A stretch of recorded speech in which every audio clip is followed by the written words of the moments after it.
গত বছর আপনি এই সময় কালাপাড়ে ডালবেন বলেছিলেন যে এই কালাপাড়ের ঢালের আমি তার বিল্ডিং সংস্কারের সহযোগিতা করবো। এবারে আপনার সেই যার জায়গা মানে বলেছিলেন বিল্ডিং হয়েছে।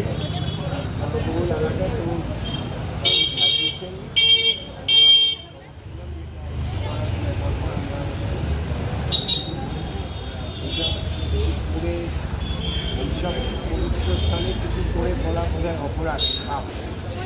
আমার নজরে এসেছে বিল্ডিংটা হয়েছে আপনার উদ্যোগে কাজটা তিনি করে নেন। যার